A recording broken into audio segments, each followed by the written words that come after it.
Yo!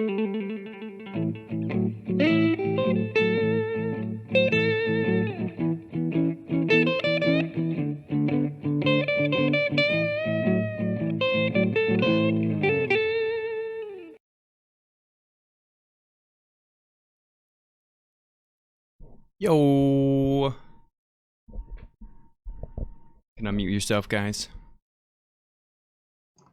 Welcome to room 145, everybody. Morning. Morning. I'm unmuted. Yes, good deal. Welcome to room 145. Geez, my name is Jordan. I gotta learn how to do this. Over next to me is my brother John. Above us, that you guys can see, is my brother Alex. We're just here trying to make some shit better, you know? We're aware we live in a time of negative, clickbaity, fear-mongering news media, adversarial political landscape that makes those who don't agree with you out to be your enemy. Room 145 is a place you can come for positive stories, positive energy, positive improvement and growth individually and collectively. So welcome. Gentlemen, how we doing? Right on. How you guys feeling? Dude, warm now, because, you know, Yeah? it's been single-digit degrees for the past few days, and my furnace broke yesterday. Oh, no. It wasn't, it stopped working. It was basically dying for 2 days. So Yeah. I had very minimal to worthless heat for about 24 hours. Hence the sweatshirt. Yes.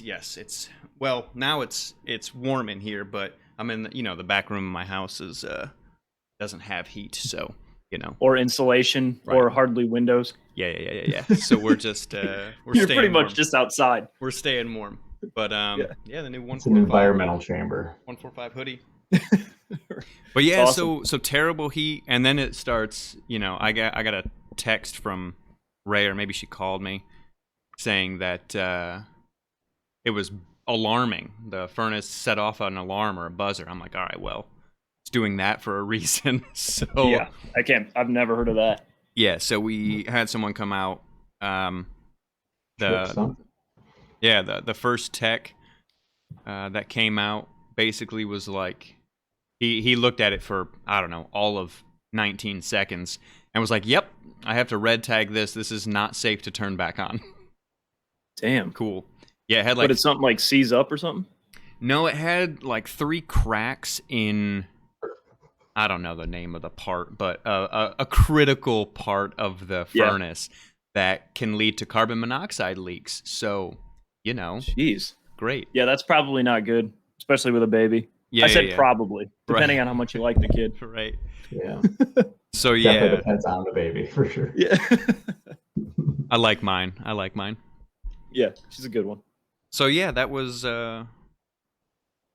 my exciting event of the week, I suppose. But new furnace is in, and I got to tell you, it's almost a little bittersweet because it works so much better. I've been in this house for 4.5 years, and it works so much better than my last one. It kind of pisses me off that I've been paying for the old one for 4 years.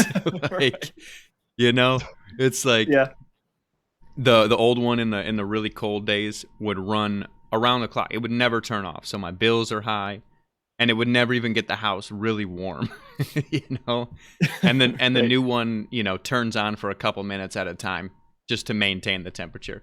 Like, jeez. It's amazing.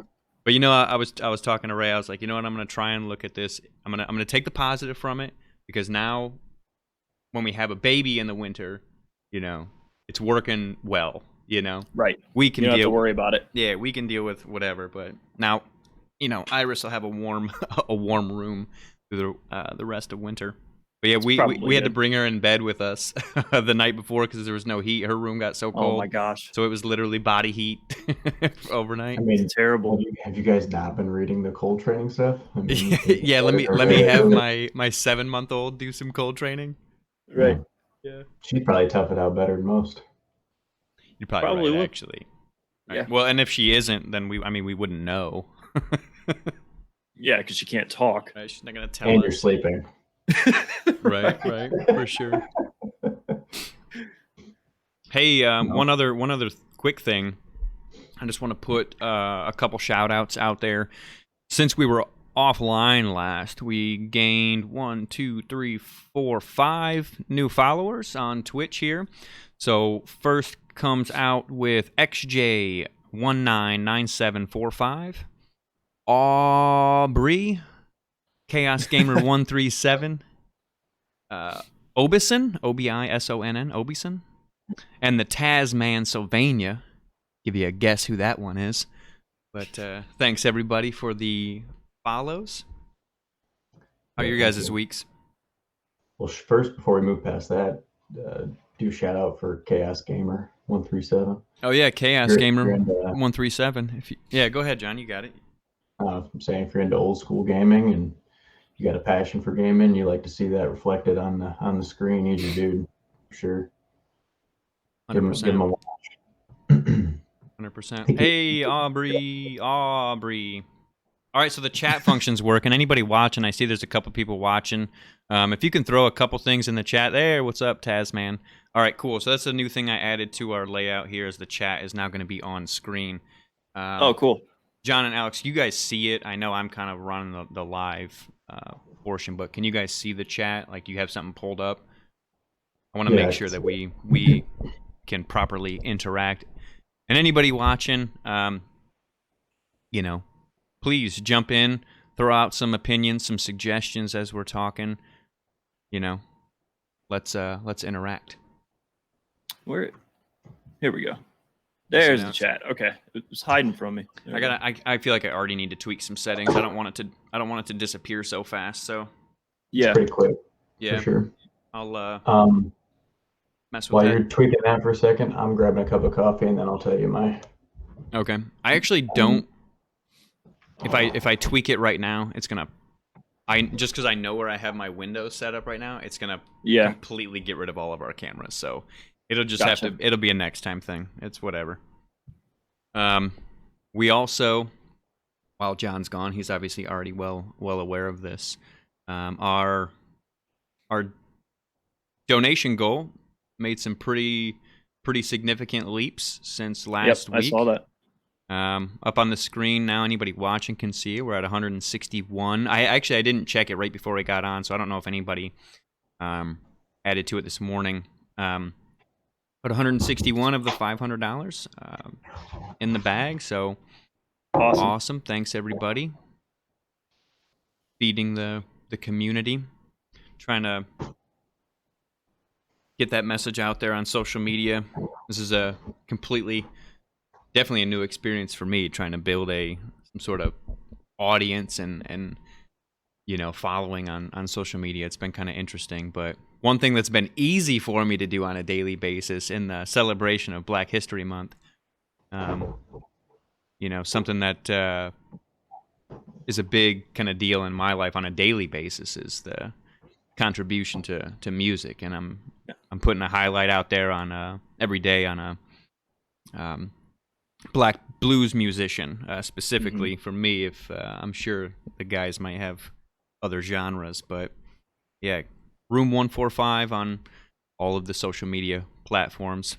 Give us a follow, give us a like, what have you. Yeah, it's funny too, because when you said you're having trouble with social media, I mean, I could speak for you and me. I don't know if Alex is on the same page, but we're almost fundamentally anti-social media. So right. Right. No, I'm the same way. Yeah, it's difficult getting in there and going like, hey, exclamation points in your writing, and we're all excited, and it doesn't come naturally, that's for sure. Yeah, for sure. Has been an interesting journey so far. It's all part of it, man. That's it. Yeah. This week, so we finished as a family the Breath of the Wild, right? Legend of Zelda, which was probably the best game I played in 15 years. Nice. First off. But so we started another game. Arya started up Pokemon Sword and Shield. Ooh, there you go. How is that? She's got Shield. She got Shield. So it's turned, like I said, gaming's turned into a family endeavor, and yesterday we put the couches together, and then I call it Thunderdome. The girls don't appreciate that. They like to just call it couch bed. Put the couches together. Couch bed. It's just couch bed, Dad. Dude, that's such an Aria name, dude. Just We something. put the couches together. Made a little bit of a mosh pit, and we played Pokemon Shield as a family for 10.5 hours. Oh my gosh. That's a good day. Is it like Stadium? Is it like the old school Stadium kind of? No, man. No, it's like a, if you were to take Pokemon Red and Blue and just bring it into the future, and then add in like maybe even too many quality of life changes. Yeah. Because the traveling around is a lot easier. But the cool one, I want you to continue explaining, John. But Alex, one of the coolest things is when you're walking around, you can see the Pokemon. Like it's not like you just go into the grass. And it, the screen starts spinning. Yeah. So I mean, there's a cool aspect about it because it's like what Pokemon are in the area, but it's pretty cool. It's almost like cheating, though. Yes, but there are wild encounters in the tall grass, so it's not just the Pokemon that you can see. Oh, gotcha. Okay. But so even quality of life changes that I was talking about. The first time you enter into a cave or a dungeon, if you played Red and Blue, it was, and if you didn't have a flashlight or whatever, it was just pitch black. And if you didn't have the right Pokemon going in, it is actually kind of a miserable experience. If you pick Charmander at the beginning, and you specialized in picking up normal Pokemon and fire, it wasn't a good time. You just got stomped into the ground. But and you didn't have the escape rope and all that stuff, and you had to find it. They're so nice in this game. You go toward enter the mine, right? And beforehand, a woman just hands you the escape rope. She's like, "Hey, you might need this." Dang. At the start and at the ending.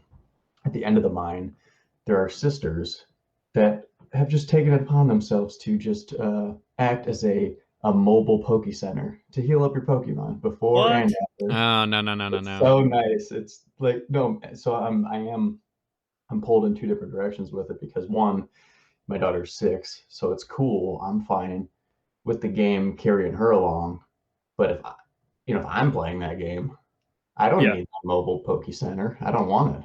You get that out of here. I can just remember burning through 12 hours of gameplay to find a Zapdos so I could fly from the cave every time I got killed. And I had to go back to the Poke Center and then go back to the cave. Yeah, that was always brutal. Because when if you did that fire route, John, you took that Charmander and you go in. I did first time, yeah. Oh gosh, Ray. Yeah, it's teaching Arya kindness, even in the Pokemon world. It's such a kind world. Even the rude people are just kind of mildly douchey. Yeah, like Team Rocket. Oh yeah, right. Is Team Rocket still a thing in the new ones? I don't. So far, we've encountered a Team Yell, which were basically just a bunch of fanboys for another up and coming trainer, and they were in Tim Burton, Batman, steampunk attire, like pink mohawks and the black, chains and whatnot. Radical. But no idea. But yeah, Arya even said, everyone is so nice. That's so funny. See, that's what I tried to tell. I mean, Dave's perspective on the Pokemon universe was so dark, but I tried to tell him, that's a great thing about Pokemon is it's lighthearted. Nothing feels heavy in the world, There's no massive consequences. It's just feel good.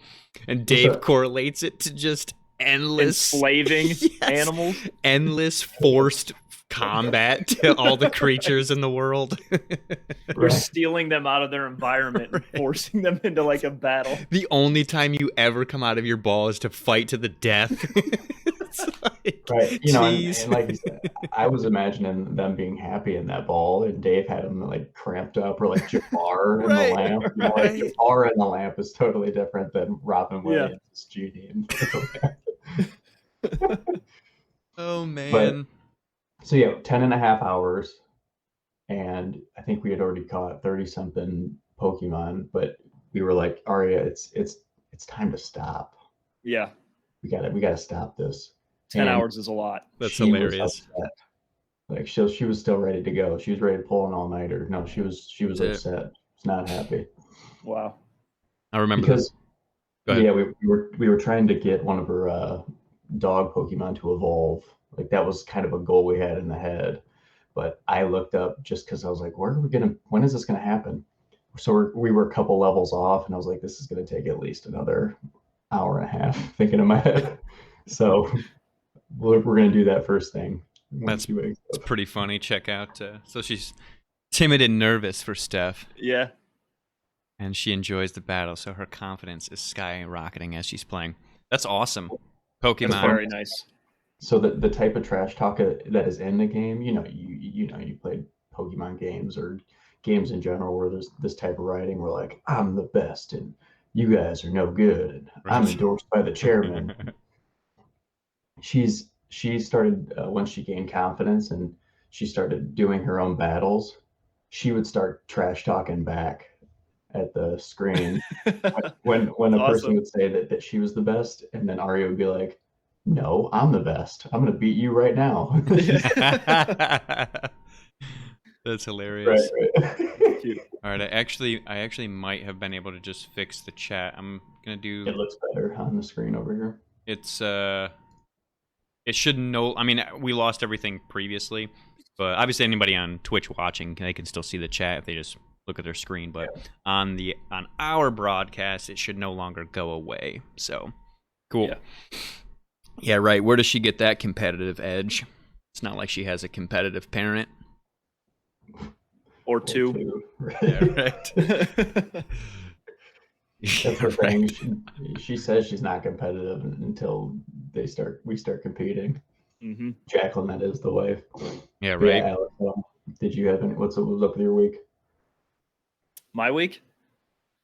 My week was all work and school. I don't think I did one thing that was like different from work and school. I think that was it. But we're up in Charlotte right now. We drove up yesterday. It was our niece's sixth birthday party. Yeah, sixth birthday party. So we did like pizza and cake yesterday. It was pretty fun. Wow, 6? Yeah, Charlotte. Charlotte's 6? I know, that little chunky baby. Dang. Yeah. It is crazy when the kid's not yours and you only see them in, every once in a while updated photos. It's just, you don't have a constant stream of their life. So it's like, wait, how did they go from last time I saw her, she was like a, toddler starting to walk, and now she's 6. And then you get her, welcome or come to our graduation party. Yeah, right. Right. That'll be the next thing for sure. Well, man, what's today? Today's the 7th. Yeah. Andrew and Austin, they're 18 today? Yes. Are they really? What? Yes. What? Yeah, Weren't they man. like 12 when we were in Florida? They were 12 yesterday. They turned to 18 today. Yeah. Wow. Yeah. In your head, yesterday they were 12, and today they're 18. So yeah, for you, they did that jump. Hey, what's up, Rumball? Us number 1. I don't know who that is, but yeah, you do. Just think for a little bit. I know, but it's pretty funny. What's happening, man? I love the last figure after US number 1. Dude. Hey, man. Channel. Welcome. Yeah. Welcome back to America, brother. Thanks for your time and your service. Appreciate you, dog. Yeah, call me. Yeah, right. You can actually start jiu-jitsu and Yeah, I know, right? That being such a sissy boy. Come to my house, I'll show you personally. Dude, did you see his mustache? He went full. Pretty nice. Oh, it actually is pretty nice if you didn't know him, right? But no, that's true. But when you know his personality and you know that mustache, you're like, wait a second. Well, is it possible to like anything after you know him? Damn. No love. It might not be limited to the mustache. No love. It's not. That's hilarious. Wow. It's awesome. What is? Nope. I don't even know what these symbols are. Yeah, whatever symbol you just put in, Rumbaugh 19 is just a square, so something malfunctioned. Maybe it is just a square. Right. That's awesome. So good. Jordan, I actually meant to jump off of what you were talking about like 10 minutes ago about your heat going out. I read this story about the guy. I want to do like a local kind of hero thing, although this one isn't local. So we'll just call it a hero. It's local to wherever he is, right? Yeah, he's exactly. So there's a plumber. His name is James Anderson in the UK. He's about 50 years old, and he spent the equivalent of $80,000 fixing people's plumbing and heating during the pandemic of his own money. $80,000 of his own money. Wow. Just answering calls, going out there for like single elderly people and families in need. And he would just go out there, bring the parts, bring the tools, fix it, and leave. Wow. Yeah, isn't that amazing? Man. Yeah. I like that, you know? Yeah. I read that story, and it's 10,000 families. Yeah, that's crazy. 10,000 families. Wow. In a year. Isn't that nuts? That's right. Humanity at its best. So I just wanted to highlight my boy James Anderson. That's James incredible. Anderson. That's something. And you know what I would be curious to know about him is 80,000. Hold on, I can see I need to adjust my mic settings a little bit. Hopefully that's a little bit better. All right. Sorry. $80,000. I'm assuming that's parts, time, labor, like everything that you would charge normally. Like the equivalent. Yeah. Right. He didn't take 80 grand out of his bank, right? But I'm wondering what sort of financial situation is he in to do that, right? Because he's a plumber by trade. I mean, you make a good living, probably. I don't know what the UK pays him, but men and women working in the trades make a good living most of the time. It's hard, but so I'm curious. But it's not usually a luxurious living unless you own a successful company, something along those lines. So I'm curious. Right. I'd be interested to know what what sort of impact that had on himself to be able to do that as well. Well, I saw that he had a few kids and he has a wife, but even think about it, even time if he's alone, even just the time then at that point, because you give that time from your family, that's like already enough to know, Right. And say he's spending the equivalent with time, parts, and labor, $80,000. Yeah. But say he makes $150,000. Even that is like, can you imagine missing out on half of your pay? Right. I mean, that's essentially what that is. And that's saying that he's making $150,000. Yeah, which is probably not. Not. Taking a skill you already have and using it for good, so awesome. We don't value skilled trades enough. That's definitely true. We definitely don't value the trades enough. There's no question there. There's a weird, almost stigma. It's like, well, if you didn't go to college, it's like you're a second-rate citizen for some reason, when it just makes no sense. Yeah, and that stigma lives alongside the ubiquitous knowledge that college is a waste of time for a lot of people right now. Yeah, right. Mm-hmm. So it is super. Yeah, it's a weird. We have, in various medias, we have one that looks down upon academia. We have one that maybe looks down upon the trades or what have you. But neither of those need to be a thing. There is a lot of bloat and a disconnection from reality in academia, but there's a disconnection from reality in every workplace I've ever worked in. And I've worked in a university, and I've also worked for a Fortune 500 company, and I've also cleaned floors and worked in a restaurant kitchen. It's the same problem everywhere. But they need to, in schools and in high schools, and definitely in colleges, for these trades and whatnot, they need to have dedicated programs, and basically just treat them like apprenticeships, because you need that time on the job for a lot of these. For like my job now, where I'm doing technician work, you don't need a degree to do most jobs, to be honest. Like even engineering jobs. No, you really don't. On the job training.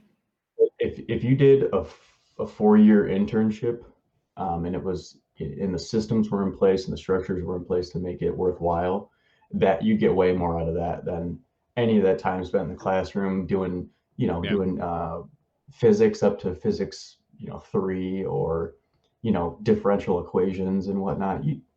You're not using that. Right. You don't trust human beings to run the math on parts. It's not happening. Right. So why is our academic structure set up in that way? It makes so much more sense to just introduce them to the software that they're probably going to be using, and then show them a guy that's good at the software, hook those two up, and have them be best buddies for like 3-4 years. Yeah. 100%. Or Yeah. teach somebody the skills. Invite, like you were saying, an apprentice on, and show them exactly how to do it on the job. And like if they're doing something wrong, you can be right there to tell them, wait, that's not right, or that's really dangerous. Don't ever do that again. When if somebody went to school for these things, like being a mechanic, like a plumber, an electrician, obviously you need some sort of education. But like when I was a mechanic, they taught you everything there. Yeah. And then you would take your ASE certifications, and that's where you would learn like the nitty gritty of everything, which is great, but you learn 95% on the job. 100%. And that's what these skilled trades implement, Well, and that's actually kind of what, Xenomorph mentioned a program at Whitmer. These programs that are dedicated to getting you into the trades often are better at the educational paradigm, because they understand the origin point is employment. Right. It's not getting through all of these different tasks to prepare you for employment. So they're already kind of starting you probably with someone that's in the field, and they're cutting out, Tasman with the $100 an hour fix your furnace comment. They're cutting out that fat, but throughout the process. Paid $140 just before they got here, just to schedule the call, right? To get the appointment. The estimation fees and all that stuff. All that comes from, systemic bloat and whatnot. But yeah, our education system clearly lost the grasp of its reason for being. Yeah. It's now self-serving, and it became an economic right. I would say it's feedback loop, essentially. A profit hunt. Yeah. So you never know what your job's going to look like. You're having a degree, especially early on. You're going for a specific degree, but you never know what that's going to look like in person. Like I said, I spent years doing math courses for an electrical engineering degree, and I've not done one calculus problem. Not one. Right. And I was good at that. I really drilled into that because I actually kind of liked it. Yeah.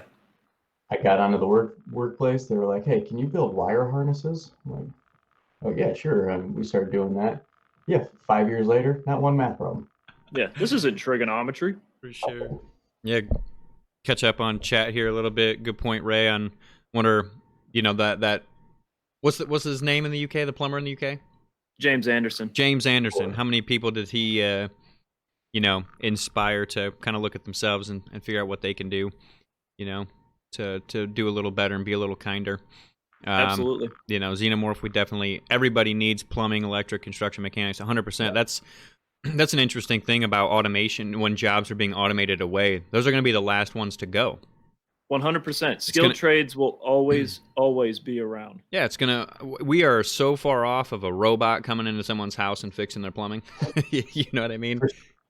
For so many reasons. So the biggest thing, and you guys can tell me if I'm wrong, but being around handy people, I have been for a long time, and I work with them now, because that's what a lot of high-level technicians basically were. Their dads were handymen, and they learned all these things growing up, and then they found a job doing it, and they stuck with it, because they also tend to stick with jobs for long periods of time. Yeah. Yep. 100%. So the biggest thing you can identify right off the bat, if you grabbed 10 different people that were good at performing a task A, you're probably going to have 10 different distinct ways of completing that action. That's why it's hard to automate. One of the main reasons is because there's a lot of individuality, and a complex problem solving can't be done by automation. It's not a clean series of events. Exactly. So, anything that's not routine is infinitely harder to automate because it's not just a series of steps. There's troubleshooting involved. There's multiple problems. It's also, you might have to literally if that house is on a slab, you might have to dig through the ground of the floor of the house to get to certain things. So it's like, whatever. There's so many variables, but yeah, I mean, there's an infinite amount of variables. For sure. But yeah, Whitmer does have that the vocational program. Those need to just be rampant. When I was in IT at ProMedica up at Flower Hospital, we had a student who was in what do they call it? I don't know, it was like pre-college or something. I don't know. It was a super generic name, but essentially college prep. He was a high school kid that was taking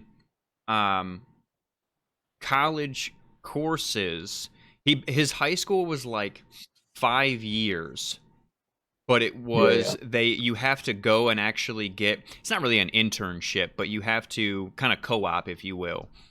So you work, you get on the job experience. You have to do a it wasn't Penta, it's something up in Monroe. I don't remember the name of the school, but so you get on the job experience. So he came to work at the hospital in the IT department with us.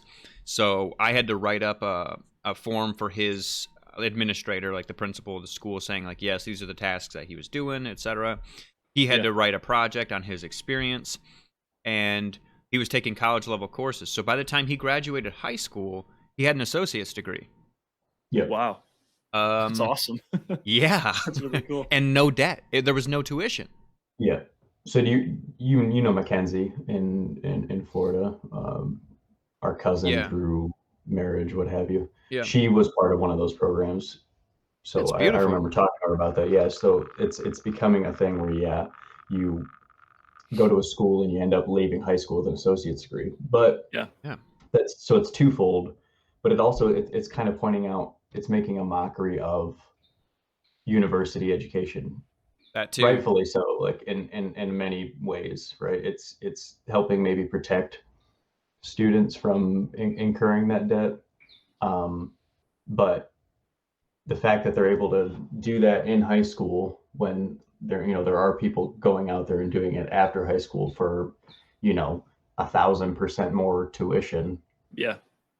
It's at least an attempt, a little bit of pushback on, hey, maybe we're doing things a little bit wrong.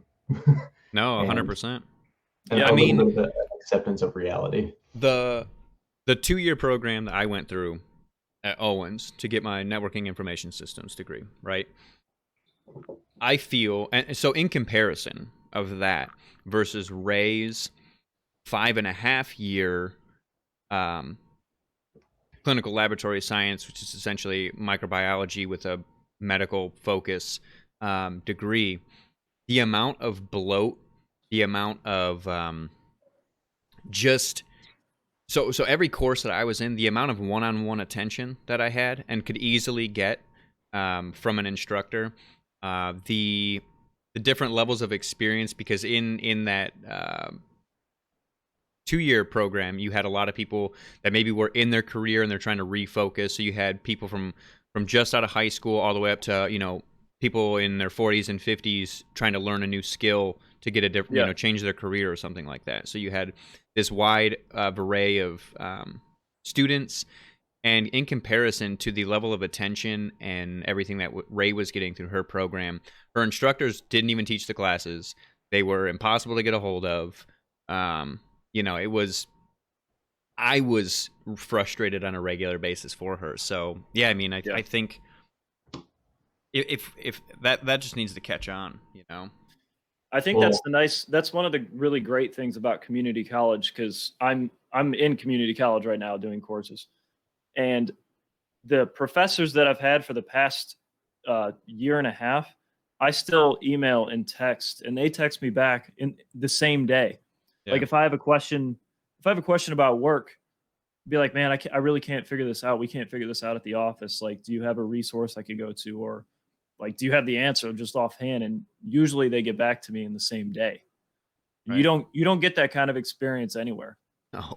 But that's just because we had 15 kids in the class, you know. Like he knows our first and last names. He knows where we grew up because, you know, we would all talk after class and everything. Right. For sure. It's been, I mean, I've had, 300 years of post-high school education, and yeah, 100%, Alex. Far and away the best professors I've had were at community colleges. Yeah. I don't know if it's necessarily maybe just the freedom that they're given, and a lot of the so the best teachers I have had were in, and when I was pursuing my engineering degree. So obviously there's the disparity between the subjects too. So I went to a couple bigger universities for a psychology degree, which has a lot more academia, right? Right. And academic blow relative to engineering. But Right. on that same note, you can feel the difference between a community college and a large university immediately. And into the TA point or what have you, it all depends on the professor, right? Like how entrenched are they in research? If they're entrenched in research, they literally aren't even given the time to come up to teach all these courses, and they don't even know necessarily that far ahead of time what they're teaching and when. Yeah. Mm-hmm. So they have a list, they have what a department, my department had like 18 graduate students or what have you. And yeah, we were teaching courses and we were on editorial boards and whatnot. But if they didn't get that amount of grad students, all that work would have just been shifted onto the plate of the department, and they would have had to find ways to do it on top of all of their grant writing, on top of all of their research obligations. Yeah. So it's all political essentially. Well, they don't really care. Yeah, well, that and there's just a lot of bloat. It's just like managers at most companies. Like what are they doing? Why is the pay gap from entry level, service representative to manager to that manager's manager so high? Right. It's not because this person's doing that much less work than this person. This person's actually probably doing the most amount of work. Yeah. But we have a top-down power structure, so they get to decide who gets paid what, and they give themselves the breaks and the time off and the checks, right? Yeah, that was a frustrating part, Ray, that you're pointing out. Is the line of communication is also not nearly as open as in a community college. Like I said, the one-on-one attention you could get, the after-hours attention you could get, the quick response to emails or calls or whatever, the flexibility you get. When I was going through that program, I had a full-time job, a part-time job, and I was a full-time student. There were classes that it was impossible to go through, and bills don't stop. So my instructors worked with me. I said, look, you can if it was a new instructor, I say, look, you can email this person that I had last semester. They will, they'll attest to the effort and the quality of work I'm putting in. I will not miss an assignment by an hour, and I will get everything done at a high level. I just need you to work with me on attendance because I can't be here and I have to pay the bills, So just how it is. I was taking lunch breaks at Buckeye, and taking a lunch break, driving over to Owens for an hour, and during a class, and then driving back to work, trying to get whatever amount of class time I could. Yeah, and even more context, so a lot of them are part-time and doing it while being in their field. That's true. I'm currently looking for jobs in a whole host of different fields because I have a kind of a different background. So I can look at academia, I can look at mental health professional type jobs, I can look at technician work and stuff like that. But there are a lot of listings for part-time, full-time, what have you, instructors at universities, at community colleges. The things that we're asking these people to do and the amount of responsibility on their shoulders for a disgustingly low pay rate. Um, it's just disturbing. So Yeah. even at a college level, an adjunct professor, you're getting paid, like $1,000 something dollars a course or what have you. You're not necessarily you're sometimes listed as an independent contractor, so that way you're not even getting benefits. So you're teaching at a university, you're not getting benefits, you're not getting health care, No pension. No pension, and none of that factors in. It's not a full-time job, right? So you've got to get like a couple different adjunct professor positions, assuming Right. unless the university can offer you 4 different jobs. So that's good. But another thing real quick is, I was looking at mental health professional jobs because I wanted to get back into that to help people out, especially right now. And they were paying, I was getting offers for $13 an hour as a full-time therapist Yeah, that's for crazy. $13 an hour. I mean, just think about being in that person's body for a second. Like, you did that, you went and got a degree. What can you do on that type of budget, right? So you want to do something positive, but what can you do with $13 an hour? Right. That does make it tough to make a positive impact on the community when you're only the jobs that you want to be in, that you think are going to be helpful for the community. You're only getting paid so much. Yeah, And they're not some valued, people right? and some people just bite the bullet. I mean, great on Yeah, them. That's incredible that teachers still want to be teachers, and Right. yeah, childcare workers, and people that take care of elderly people in their homes. That is, to me, that's some of the most commendable work, because I know they are in it to better other people, and they're there for other people. They're not there to make a fat paycheck. So that's as like close to altruism as I think somebody can get, is yeah. hardly getting Right. compensated and doing so much for the community. Yeah, loving what you do for sure. Yeah, absolutely. And Yeah, it was if actually, loving what you do only just pays the bills and just puts clothes on your family's back and puts food on the table, as long as you're getting by and you're happy, it doesn't really matter how much you're making. I was gonna say the happiness portion is that's it's kind of a funny thing that Ray brings up when she watches maybe some hot garbage TV series with a bunch of rich people. It's like, money doesn't really make you happy. Yeah, yeah, So exactly. The Tasman. the I mean, satisfaction comes elsewhere. that's the most true sentence ever. If you're working for a paycheck, then you will never truly be happy. It's Yeah, 100% accurate. for sure, for sure. Hey, Alex, what's your album that you got up there this week? I'm curious. I Oh, can here see I it's can. inner sphere, but Yeah, Inner Sphere. It's Project Villain. It's kind of like a '80s ambient nature sounds kind of album. They actually released a VHS for it, which is really cool. They have like you see the little like the little mountain and the trees and everything. They go through like different like animated scenes, and like the music will kind of correspond with it. I can post like a video link if I can find one. yeah, go ahead. But also, you have to get a VHS. Yeah, you don't have a VHS player? Alex, Can you put it in your you're race the car only rewinder? person. Yeah, right. Yeah, my race car rewinder. Put it. Drop the wood on. So true, man. Oh my god, Alex. Here, I'll A try to freaking find a VHS. link for it. Hey, anybody in the chat have a VCR? Right. God, I do remember the race car rewinder. I think ours was like, it wasn't even a fast car. It was like an Intrepid. Oh my gosh. Just like- Was it, just an why would average they even have an Chrysler. Intrepid?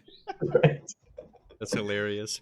'Cause Hey. that's when Dodge was in the VHS game. Oh my god. Oh my god. Allied Records, you're right. They probably do have a VCR you can go get.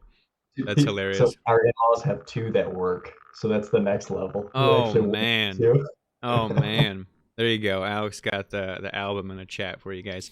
So yeah, that's the music. I'm gonna see if I can find the video. Well, so Taz, man, internal peace begins with loving everything about yourself. Well, and there's a lot of truth there, regardless of what you're doing. But I think, that's a lot of what we kind of talk about off air and, amongst each other are ways to cut through the smoke, cut through the garbage, and find that peace internally. So, I mean, and you can do it. There's so many different ways. There's so many different methods. There's breath work. There's meditation. There's cultivating a personality that includes hobbies that you enjoy. It's all that's experimentation you have to do with yourself. You have to find out, are there things that I like? Are there things that I don't like? And actually find those things. It was jujitsu for me, first and foremost, right? But prior to that, it was video games. I could escape through it. But jujitsu's twofold, right? Because it also has the inescapable truth of physical workouts and physical exertion being positive for your body and for your mind, right? 100%.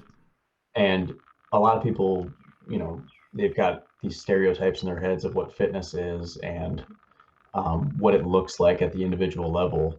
And that's kind of breaking down now. People think about lifting weights, and probably the first person you think about is The Rock, right? Yeah. But like I think I said it last week, Jerry Seinfeld also lifts weights, and he does it regularly. Right. But for mental health. But Jerry Seinfeld, I mean, he took his shirt off. You wouldn't. Right. He doesn't have that Samoan in him. You can even take kind of both avenues of that to their extreme in one person in the name of David Goggins. He, his whole reason for pushing himself physically to the limits that he does is to strengthen his mind. Because if he gets an unbreakable mind, he can basically do anything. He needs to do like a docuseries and let therapists dig into his psyche, for sure. Do that so on screen, interesting because his whole shtick of the end point for a normal person, I think David Goggins says, is actually only 40% of what they're capable of. It's like a 40% rule. It might even be a military thing, but there's also the same mindset. So you have a David Goggins in the limelight, but you also have people like a Faraz Zahabi, which is one of the he's an MMA coach, one of the best in the world, and super high level black belt. He's also got a kickboxing background. He says when he trains new people, he doesn't allow them to even get that uncomfortable. Like if he puts someone on a pull-up bar or whatever, and he says, do as many pull-ups as you can, he's not gonna, when that person fails at 5, say, you're only 40% there. Because Zahabi's mindset is fitness and martial arts is a lifetime endeavor. So he wants to get that person in the door tomorrow to do 6 pull-ups. Right. He'd rather not push them to the brink, be fine with the 5, come in tomorrow for 6, and we'll gradually build. But he just wants you in the gym the next day. Yeah. Well, that's the beautiful thing about martial arts and jiu-jitsu especially, and these guitars kind of behind me in the picture. That's my mental health tool there these days. But one of my favorite things about both of those, jiu-jitsu and an instrument, whatever instrument, is you can and should spend your entire life doing them, and you'll never learn it all. It's a constant growth, and it's all just about putting in regular work. You're gonna have bad days. You're gonna have bad rolls on the mats. Sometimes I pick up the guitar and I can't play anything I'm trying to. I'm like, what is happening? Fingers lock up. Yeah, and then the next day it's just better. So you just keep coming back, keep working through it. But yeah, that's and such a great thing about them. That's one of the main points. But the other is both of those activities demand all of your bandwidth at the time. You can't, I'm not playing my guitar and thinking about bills or thinking about what happened at work that day that might have been stressful or whatever else is going on. It's just that's it. Because if I am focused on anything else, nothing's coming out of the guitar. And if you're focused on other things while you're grappling, well, you're getting choked quickly. Right. It's like it demands your attention, your focus. That's why I think they're both incredibly mentally positive and mentally healthy things to do. JJ just started his jiu-jitsu yesterday. He signed up for a year with oh really? GF team. Yeah, he called me after his first day. Tell him when I get back in there, I finally get in there. He already said it. He was like, dude, when John gets back, he's gonna be like, oh yeah, you think you're sweet? No, JJ's awesome. And he's actually a good person to, obviously if there are people on here that don't know us or what have you, JJ he fits that comment. I keep going back to that comment, internal peace. Before we jump into JJ, jiu-jitsu and guitar or what have you, you say they demand your attention or whatever. You can't have or even grasp internal peace unless you're in that state of being. If you have no route of getting there, you need a different hobby. Yeah. You need to look more, you need to find more, you need to experiment more. Because you need to be able to shut off everything else in martial arts or what have you. It's creeping into the mainstream, but it's called a flow state, right? If you've never achieved a flow state in your life, keep looking. Yeah. Because you have to be able to do that. If you cannot do that, I don't know if you can achieve internal peace. Yeah. But everyone has a method, everyone has a way, you just got to find it. And JJ, to that point, is a man that was never bound by society. No, in any way, man. That dude was always unabashedly himself. He's never once compromised. Yeah. You'd always see him just basketball shorts and no shirt. Right. The same red basketball shorts, no shirt. Every season, didn't matter. And he went fishing, and you never doubted that he was just a happy guy because he was always doing what he wanted to do. Yep. 14-foot pythons and just jumping on snapping turtles. Man, he's a guy. He's a guy who he's got wealthy relatives across the pond. He lives in a fairly affluent part of the state, definitely of the county, and you'd find him in the Everglades, shirtless, wrestling an alligator. Right. For real. Yeah, that's our mom lives in Florida. Didn't even know he was down there. That's like initially was his only connection to Florida, if I'm right. Yeah. She was just driving down the street and was coming up behind a shirtless guy with a fishing pole over his shoulder, and she was like, "Is that JJ?" It's gotta be. It has to be. Rolled him by, and it was, and he was like, "Oh, hey, Amy." I know I live on the other side of the country, and I'm just here, just doing this. Just stopping by. He ended up like going there with him, but he was staying on a boat with some dude he met down there. You know what? That's him. And yeah, so the Tasman is the gym is his, mental escape. And yeah, JJ definitely defines being comfortable with who you are. That dude is. Yep. He doesn't give a shit. He's gonna be himself. And it's great to he was always whenever I'm my circle of friends is far smaller than it is or was growing up. But growing up, I was never really a follower with friends. But if there's one person that if I'm hanging out with or I'm doing something for a weekend, it's like I'm gonna let him lead the way. I'm gonna take the passenger seat, and I'm gonna do what he wants to do because it's something that I wouldn't choose. I wouldn't even think of, and it's probably gonna be a good time. Well, and most likely dangerous. Yeah, we've done some dumb things. I think you should tell the Everglades story, but first, real quick to that gym point is what I was kind of getting at earlier. The gym for me, the gym for everyone. To be honest, like everyone needs to try lifting weights and moving in some way. objectively it's good for your brain. Period. Yeah. Be careful with the movements or whatever. Don't push yourself too hard. You don't need to lift heavy, but make a recurrent thing of physical activity.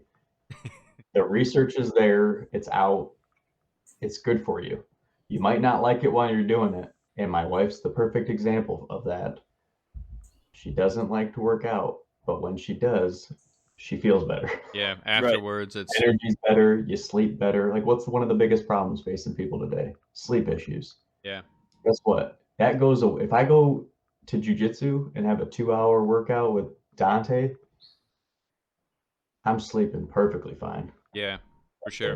Well, that's the same thing with Ray. You know, we've had the discussions because she's with COVID and being locked up and everything, and going through pregnancy and obviously having a baby and being locked up. Even if get rid of those circumstances. That's not what this is really getting at. But when she goes to a park and just goes for a walk and does some exercises. You guys know Wildwood Park behind the manor house there. They've got like several flights of stairs going down to their walkway. So, doing the stairs a few times and, stretching and that sort of stuff. It is it's a clear noticeable difference in her mental state. And again, her, sleep is the same thing. You feel better. You feel happier. You feel fulfilled. You feel like you don't beat yourself up about what you should be doing that day. Right. You're like, no, I'm doing things. I feel good, and it's just good for your health as well, physical health too. So what are some of those inescapable truths as a human? You don't feel great if you don't sleep great. Yeah. I don't really learned that when the kid came around. Yes, you don't feel great if you have a poor diet. 100%. There's another one. So even if you're not going to go die hard and you don't need the washboard abs and what have you, inevitably when you move and you work out, those questions enter your mind. Should I eat that?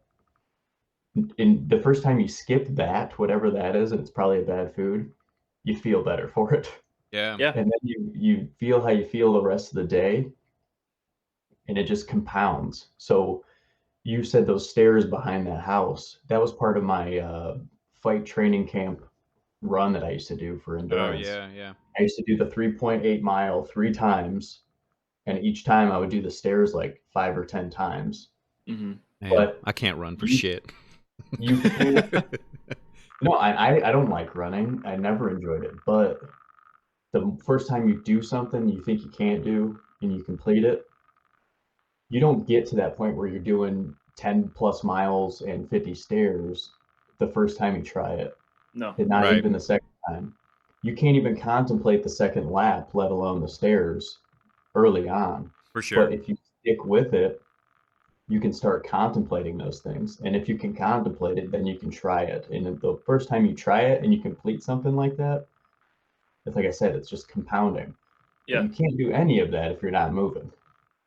Right. And that's exactly it. Everybody, not everybody likes going to the gym. I find the gym extremely boring. Like I don't understand how people can go there for 2 hours at a time and lift weights. Like when I go to if I ever go to the gym, it's like 40 minutes max. And then I'm just bored. I'd rather go for a run in a park or a really long walk or go for a hike up a mountain or something out in nature, something that I feel like I'm actually doing something. You know what I mean? Yep. 100%. No, that's not to downplay people that can, spend 2-3 hours at the gym. I mean, more power to you, but everybody's got their own thing, whether it be biking, skateboarding, mountain climbing, whatever, as long as you're getting physical activity. That's the point Ray's making right now, is find what works for you. Hate running, never been good at it, so I do the stairs and walk a couple miles instead. And then being outside, that's a thing, man. You got to get outside. Yes, you got to get fresh air. Yeah. Get some sun. That's another inescapable truth is you need vitamin D. Yes. Like vitamin D is tied to like 500 plus integral functions of your body at the cellular level. Yeah. And which is why you see these issues come up with winters, especially in the Midwest and what have you, because it's so gray and people get a little down on themselves. That's a physiological event that you can have control over. I mean, it's widely accepted in the fitness and nutrition industry that you should be taking vitamin D supplements during the winter. Right. True. Try it. They're cheap. Okay. It's a worthwhile investment. Go to the local pharmacy or what have you. Try a vitamin D supplement. They usually have them like buy one, get one. Yeah. Give it a shot. It's probably Another worth it, thing you're right. I should do that during the because winters, working at home, I do not get to get Yeah. outside nearly as much as I Do it. should. Yeah, and Sorry, people don't Alex. really think about it. They don't think like, you know, I need to take a supplement for a vitamin that I'm not getting from the sun. That's not the first thing that comes to people's minds. And even me, someone who's researched this sort of thing, I don't grasp whatsoever all of the things that vitamin D is important for fulfilling. Yeah. But you know the difference between how you feel when you're outside and when you don't. Right. For So sure. use that as a starting point. And most of that is probably tied to vitamin D. Mm-hmm. Yeah. And it is obviously there's an evolutionary paradigm in there where we are apes and we want to be near trees and what have you. We aren't supposed to be sitting in cubicles for sure. But there is a physiological controllable variable there in vitamin D. Absolutely. I'm gonna give it a run. Yeah, I think it's like a Jim Carrey quote, or it might be one of those Abraham Lincoln quotes where it's a quote that he didn't say that's attributed to him. Yeah. Right. But it's Like a go mental drink health some quote. water like Gandhi. Yeah, right. Einstein said that. Yeah. And that's another thing is water during the winter. People Yeah, drink a lot less water during the winter. Yeah, and that's what this quote's getting. It's a Jim Carrey quote. He says, I know you're depressed, I know you're anxious, and what have you, but what are you doing about it? Yeah. Like, there is a level. Sure, these things happen to people, but there's a level of agency you need Right. to assume to at least try to combat it. And like you said, Right. Alex, water. That's another one of those inescapable truths. Just try it, like we did this week amongst ourselves. First thing in the morning, roll out of bed. Don't touch your phone, nothing like that. Go right to the sink, grab a glass, fill it up 2 times, drink it 2 times. Yep. Walk away. Super simple. It doesn't add anything to your day timeline wise. You can knock that out in a minute or two. But just kind of take note of your digestion that week. Yeah. See how you feel. And it helps wake you up, to be honest. It starts the jets and the ignition switch on a lot of those mechanisms when you wake up, which is another thing. When you wake up, your body there's a lot of neurotransmitters and a lot of chemicals at place that are aiming to wake you up when you wake up. Right. Yep. So the first thing that you grab should not be coffee, because now you're going to start attenuating your actual physiology right off the bat. Do water. Give your body like 2 hours to fully wake up before you have coffee. That's my rule. Minimum 2 hours, then you can have coffee. Oh, I don't know if I can do that. I need coffee within like a half an hour after For sure. waking No, up. man. And whatever. Experiment with it. Push it off Yeah. 15 push it off for 15 minutes at a time, right? Gradual steps to get there. But yeah, I mean that happens though. Yeah. Your body starts reacting minutes. Yeah, no, right? right. For sure. He has a timer where his alarm clock goes off, the pot starts. Yeah, and I'm saying this from experience, right? Because I didn't do coffee for a long time, but when I started doing coffee, I was doing like a pot and a half a day. Like, That's no insane. problem. That's And crazy. as soon as it came off, I drink that whole pot. Yeah. Like right when I woke up. But when I started looking into this stuff, I think it was Rhonda Patrick. I think I sent you some of the stuff on her. Yeah. But she mentioned, you're actually impeding your body's ability to wake up. Right. For sure. So give it a shot. Because your body's reacting. Yeah, go ahead. Tasman commenting about the 5,000 IU vitamin D for COVID. Yeah, that's another thing I sent you. That Rhonda Patrick, she's I think microbiology or what have you. Whatever. She's a fountain of knowledge for anything to do with human physiology, and she was early on this on Joe Rogan's podcast, like a year and a half ago, like right as whatever, really early on when this stuff was just kind of in people's heads, talking about vitamin D. And then she was on there a second time after some preliminary research had been done across the pond, and it was something crazy to the fact that like a 90% people that were sufficient on vitamin D weren't the individuals having severe COVID cases, right? Interesting. But people that were having severe COVID cases were overwhelmingly vitamin D deficient. Huh.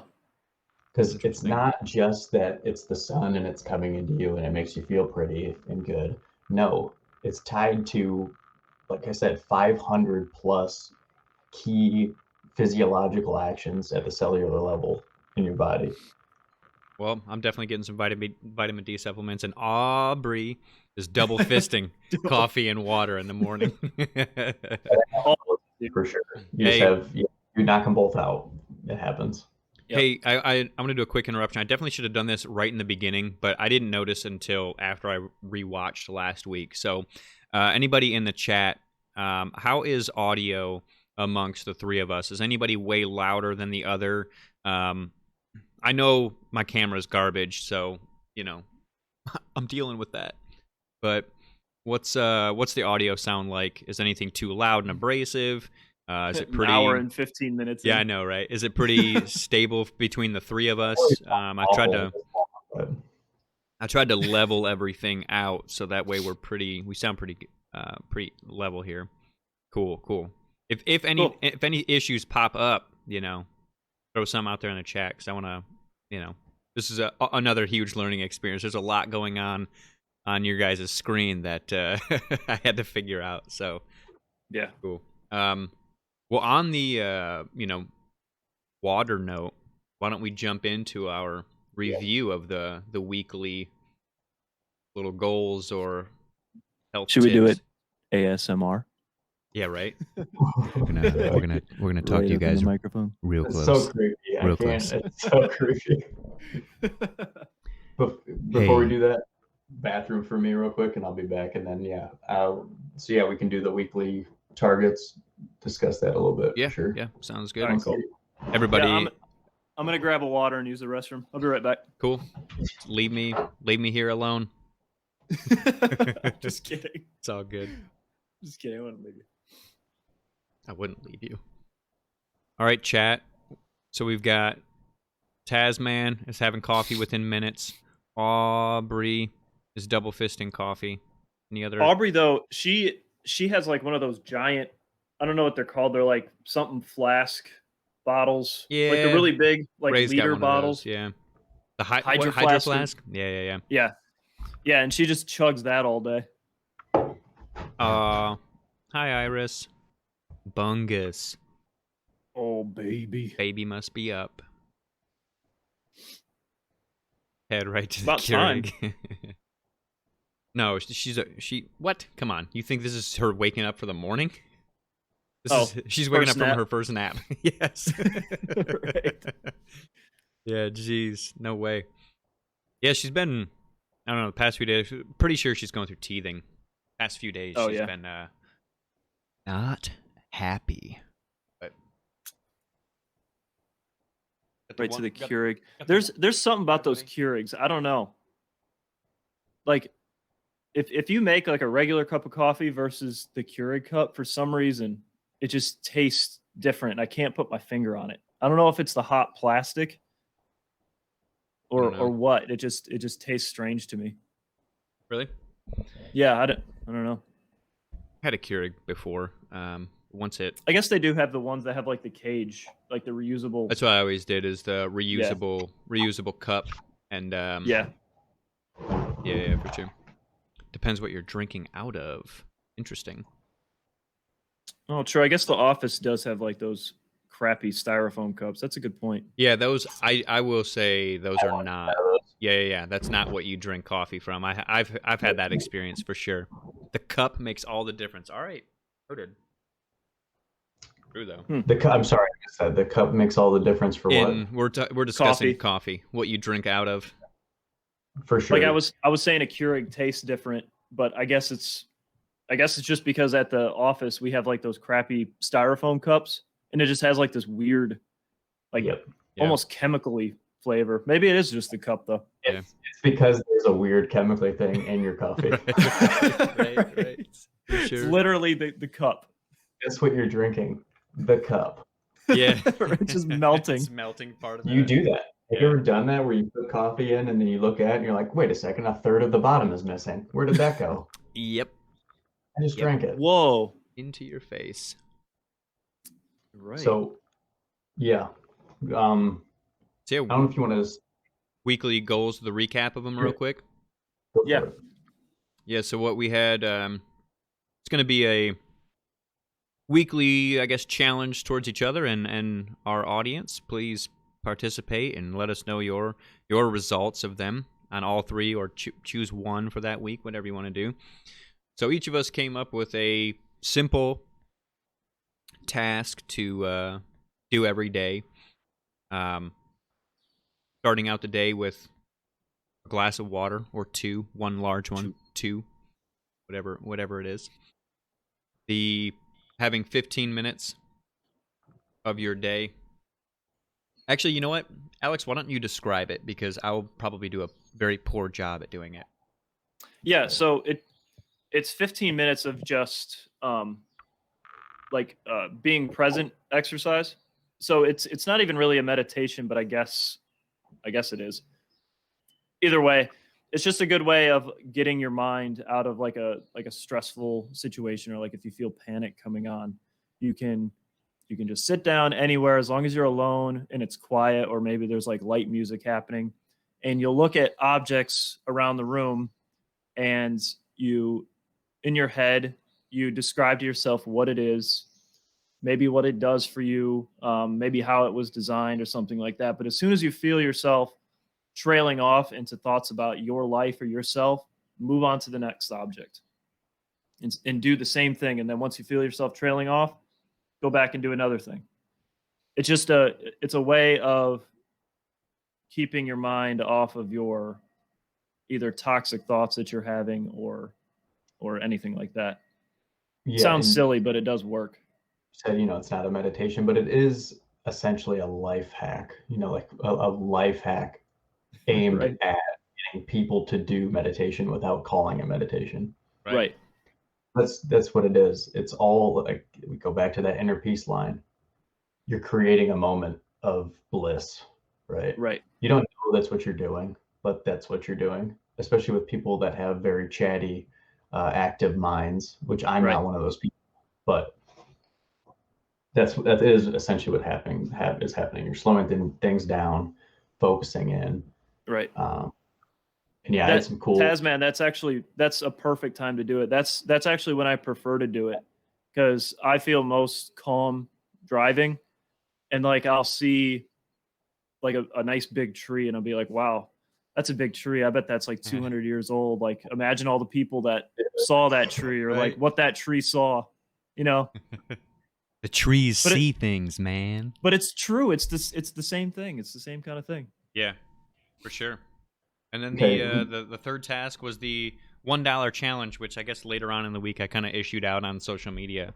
So every purchase that we made this week, we added $1 to the total. And at the end of the week, compiling those dollars to donate to whatever cause. Obviously, we're going to put it towards the Seagate Food Bank of Northwest Ohio donation goal that we're heading towards, the $500 goal.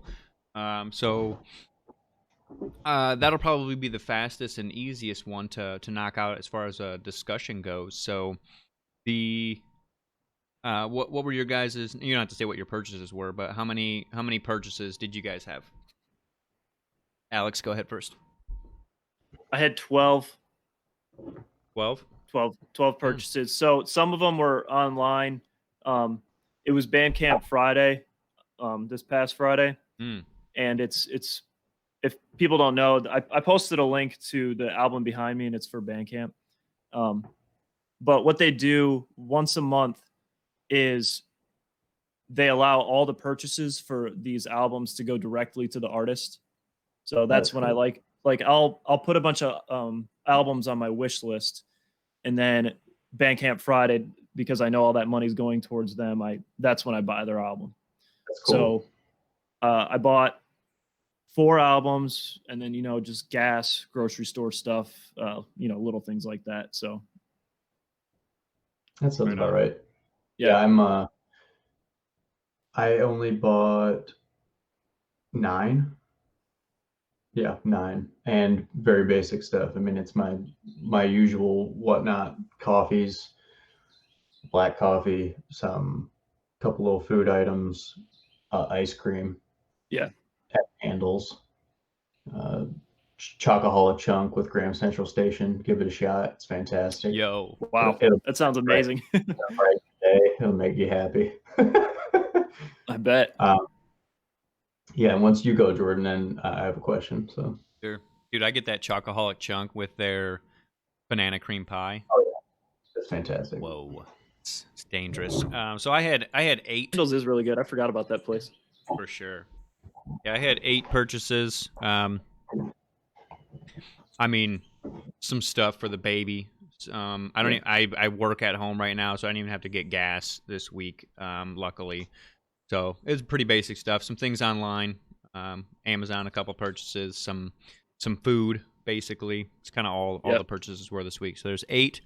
So what were the 12, 8, and John? What was your number? I forgot your number instantly. 9. 9. So there you go. Right. So $1 each. Here, I'll add mine to the pot right now.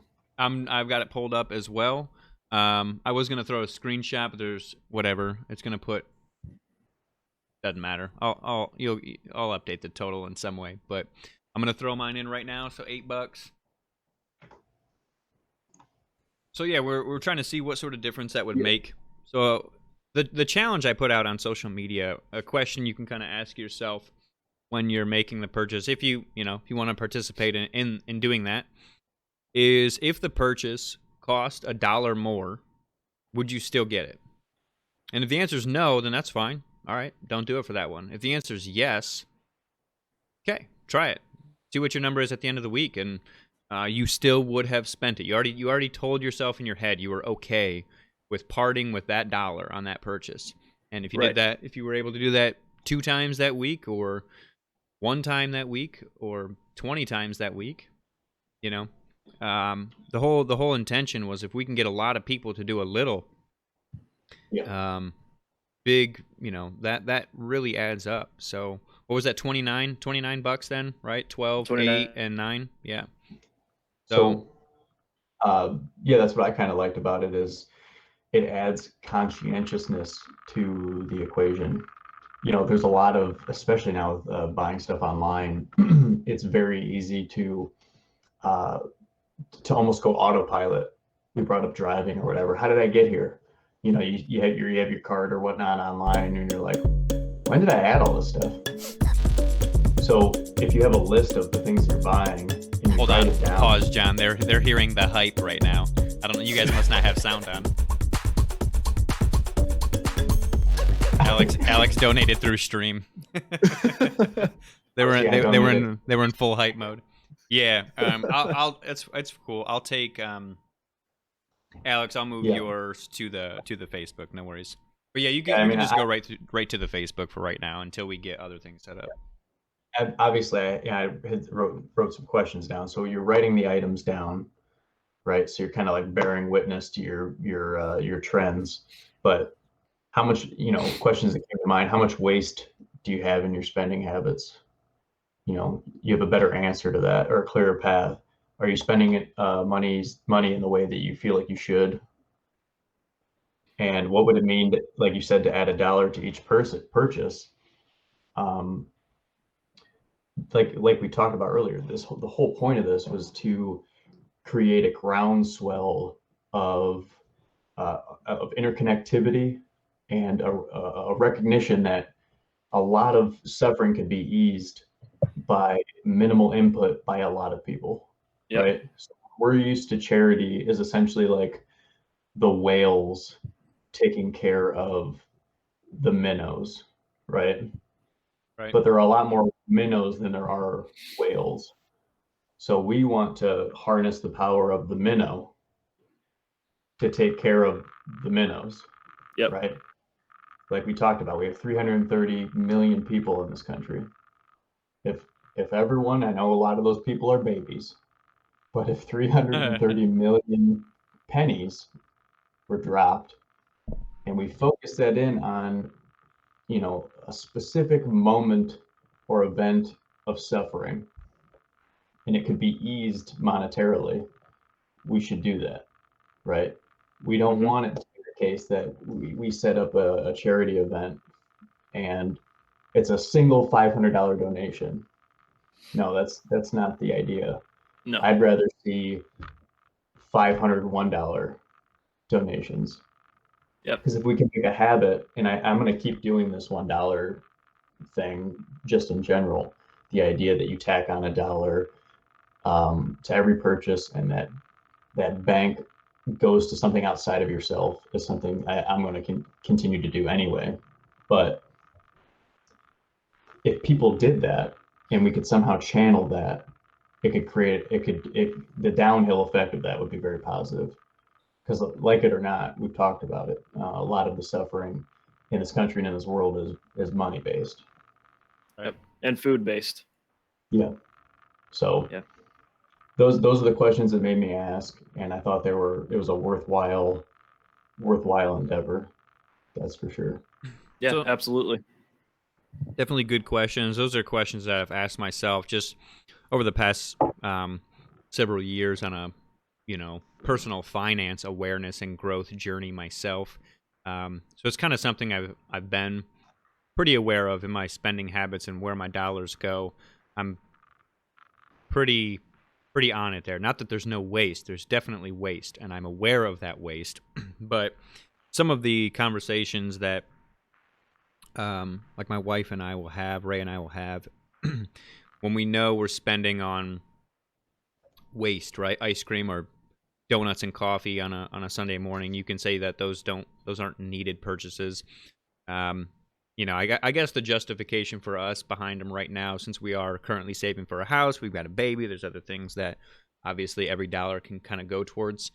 But it's with the current situation of quarantine, there is an element of kind of, what's the word I'm looking for? It's like whatever, kind of food for yourself. It's almost like a little happiness spike. It's like, you know what? Yeah, you got to treat yourself once in a while. Yeah, there's nothing really. Can't go do anything. I can't really go spend time with family much, or ever. So we're kind of inside. I'm working at home. I'm not going anywhere, doing anything, because we got to look out for the little one. So it's kind of like, you know what? Want some coffee and donuts from time to time. It's kind of like, all right, I'm gonna get it. Right. That's why I like it. Yeah, keep going. You go, Alex. I was just talking about this last week. It's like if you bust your ass all week, if you're taking care of your family, you're paying your bills, working, get the donut. Eat the donut. Eat the donut. Buy a cheeseburger for yourself. Sit down with a cheeseburger and fries on the weekend if you want it. If you truly deserve it like that, and even if you really don't, fuck it, get the donut. Treat yourself once in a while. And I like that these things can live in tandem, right? So I think a lot of what prevents people from doing what on paper is an objectively positive thing, right? Donating to charity, right? A lot of people would say that that's probably a good thing, but there aren't currently life hack type ways to do that. Like you're saying with the meditation technique, right? This is a life hack way to contribute, because even if you want to, it's difficult maybe in your head to go, you see a $500 target and you're like, well, my impact, like what would my impact be? Right. Right. 100%. And it's hard to just go right off the jump and say, I'm going to pick $25 or pick a target. I know. This eliminates a lot of that decision making. Tack it up, add it up at the end of the week, look at what you wrote, because the act of writing stuff down itself is a positive endeavor. Yeah, sure. Think that would be one of my things this week is to write. I always write notes, but writing it down, seeing it on paper, and it's a very simple bullet point at that point. All right, I got 10 of these, $10. It's because that decision was out of your hands. I'm going to take that and spend it on something other than myself. Yeah. Right? You can choose what that is. Doesn't have to go to the Seagate Food Bank in Northwest Ohio. Yeah. Okay, you have a different thing in mind or what have you, Yeah. or you know someone in need, whatever. Buy a coworker lunch. It can be. It doesn't even have to be a charity. Whatever. Yeah, a charitable act, just something outside of yourself. It handles a lot of the mental barriers just by the way it's constructed. So yeah, right. And how much is it really costing you? Yeah, well, that's it. You're justifying it as you're going. Like I said, if you can say no to that question, that's fine. Don't add the dollar on that one. If you're gonna buy something and it was $1 more, and you're like, I actually wouldn't. Okay. Yeah. Cool. That's good. But if something is, you're already justifying it in your head. You're like, okay, I'm okay with parting with that extra dollar this time, and it can make a difference. But Tasman, that's 100% pizza night Friday. Ray and I already talked about that's probably going to be a thing. We're probably going to do Friday night pizza nights. And people need that. You need to sit down with your family and like watch a movie and just veg out and have pizza and like that right there is therapy. That is bonding with your family. That needs to happen in the week, because for the rest of the week you're working 40, 50, 60 hours and your family doesn't really get to spend a whole lot of time with you, whether it be the wife or the husband or both. Right. Your kids need that time with you, and your wife and your husband need that time with you. And psychologically, like it or not, the day I work at 10 and I come home, I am not the same person than when I wake up on Saturday or Sunday morning. Oh yeah. With those right. You owe it to yourself and to those people to present that version of yourself more frequently. Right. Because that's you. That's really you. Yes. It's, we're bogged down, right? So that's what a lot of what we're talking about offline and whatnot, and how do we manifest that via a podcast? That's the goal, is to create that version of yourself more frequently for the people around you, for yourself. And if more people did that, we like to think that would be a better place to live in. Yeah. Right? So absolutely. I was thinking about this too. I had 9, let's round that up to 10 or whatever. So there are cool little techniques to make the number greater or to justify it in different ways. But even a simple way that you could express this to make someone smile or what have you is, a lot of places are opening up dining again. Restaurants are huge in this country. Servers are underpaid. That's a super simple way that you could do this, right? To take it off, like, which charity do I choose? Right. You had a server or whatever, it's the end of the week, or you have kind of a general idea on how many purchases you're gonna make. Maybe you throw that all on as a tip one time. Right. A lot of ways to do this. And like we said, let's say you order pizza and it's $50. Now it's $51, right? Each individual moment doesn't feel that bad. Doesn't feel like you're taking that money and you don't have it. But over the course of a week, it can become a larger number, and that number can make someone else happy. Right. Yes. Right. Right. Even my smaller of the 3, 8. If you went to a coffee shop, had yourself a $4, $5 coffee, and you gave $8 as a tip to someone, it's like, yeah, cool. And the 3, they would be talking about that for the rest of the week. Right. That's 3 people. $29. 1 week of adding $1 on to just things you're already doing. Yeah. I didn't think. I honestly wasn't sure how many purchases there was going to be. So it's kind of interesting that it landed on that high. Is that in your guys' head? Is that high or low for what you expected? I think it's about average, because mine was about to be 8, but then I obviously put that money toward. I put that money towards music, because I like to directly support my favorite artists that I get a better quality of life from their music. Right. So I feel like I owe them something, and I genuinely want to give them money. For sure. So, but other than that, I was at 8 before that. So it's about the same. I have a very standard kind of week. I don't really buy anything sporadically. So I'm also not the best candidate to be doing this in terms of output. But we did a couple things extra this week. We did a little coffee donut splurge. We did an ice cream run, but usually I'm just black coffee, and then on Saturdays I go to Local Roots in Perrysburg near my work, and I get an overnight oats shake and an oatmeal, and I feel fantastic. Sounds sure. great. So go to yeah. if you're in the Perrysburg, Ohio area, give that place your money, Yeah. because the quality's good, the people are great, and it's the highlight of my week. Yeah. From a work standpoint, because I get to leave work and go there, and I'm never the worse for it. So Right on. yeah. Have you ever had peanut butter in oat? Oh yeah, I have them top it with it actually. Oh my!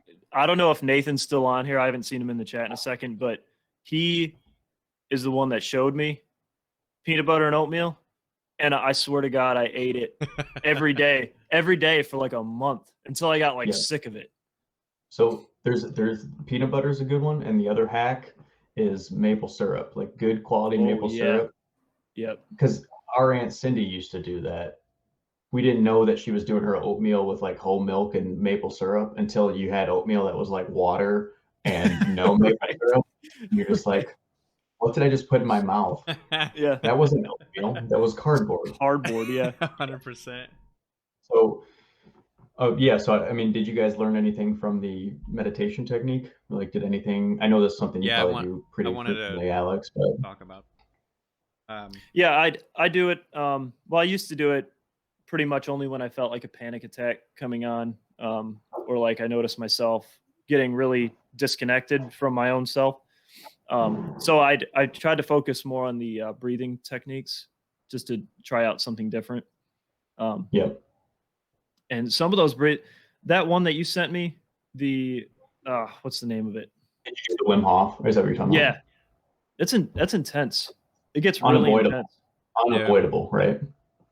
Like you have to be like present for it. I don't know how to explain it. It's very intense. Yeah, you almost but it's can't good. unless you go through it. But it's not intense in like a anxious kind of way. It's like overwhelmingly relaxing. Right, I was gonna say it's not even intense from a discomfort or anything like that. There's no pushing, there's no like digging deeper and going a little further or any of that. It's just going through the simple motions kind of gets you that result, which is a pretty cool thing. It's easy to do. It's a free app. It's easy to do, and it is just true. You know, there is, like you said, there's no avoiding. It's a literal shock to the system. Yeah. And you're not but in a good drinking, way. Eating anything. You're simply altering the way you breathe. Yep. Yeah. That's what's so ingenious about him and his technique is he's getting all these people to try this because you can do it really quickly too. And the moment that you feel your body change simply from your breath, in my opinion, is like a watershed moment on your lifetime. It's insane. Right. You're because you're not doing anything. All you're doing is focusing on your breathing, and you feel the weight of your body sinking into the seat or being lifted up, one or the other.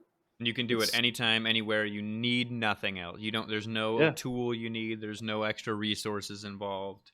You just need like 20 minutes. And he's so, I don't know if he did it intentionally, but it is brilliant to tie a physical activity to it. Yes. In like a test. He can prove it to you right then and there that your body's different. Not only is it feeling different, but it functions different. With the breath hold, he ties a breath holding challenge. He also ties a push-up challenge to it. So if you do the same breathing exercise, and for anyone on here that's watching that doesn't know, Wim Hof method, he has an app. Do his breathing exercise. There's also a push-up challenge. So instead of on the exhale, you timing your breath, on the exhale, you see how many push-ups you can do. And without a doubt, every single time, it is a higher number than your general baseline outside of there. Yep. Which teaches you, if you do workouts and whatnot, it's a lesson learned about the oxidation of muscles and proper breathing. I mean, you all feel it. If you hold your breath when you're lifting, you're weaker, period, if you're not breathing right. Yeah, and you can pass out. Yes, I mean, on top of it just being dangerous, for sure. Right. But the Wim Hof method with the breath holding, that's watershed. There's no going back to that. Because I've always loved the water. And on the summer, I would always, by the end of summer, I'm holding my breath 3 times as long as you were at the beginning, right? You're like, I'm going to swim in the pool from this side to that side 10 times. See how many laps you can do. Right. Yeah. So I used to be really, I've always done this. So like when we went to Hawaii when we were kids, that had this, I just imagine this pool is in my head now at 32 being this gigantic insurmountable distance. And in one afternoon, I went from being able to go underwater a quarter of the way to going there and back underwater. Right. So you can train yourself to do this. So this is something I knew, but doing it without hours of training, just a simple breath exercise, I was all of a sudden able to hold my breath for 4 minutes long in the winter with no training whatsoever. You cannot avoid the truth of it. You're like, something's different here. Right. I can feel it, and I don't need to breathe right now. And then you're like, I want to learn more. So it was a brilliant thing for him to tie psychologically to tie. Right. You see instant result, right? Instant satisfaction from it. It brings you back, right? It's a retention. The first time I did it during round 1 of the breath hold, I was smiling at the fact that I didn't feel the need to breathe. I was like, wow, right, yeah. that's happening. Yeah, it's weird. It's a weird feeling, yeah. Yeah. So there's a video, there's a YouTube link in the chat for, it's just a basic Wim Hof guided breathing. He has even times for the breath hold, so if you want to get rid of those increments and do your own, it's the same exercise. Yeah, and what's cool is he kind of, when you listen to him talk, it's like the breath is actually throughout your body. Yeah, you get that tingle.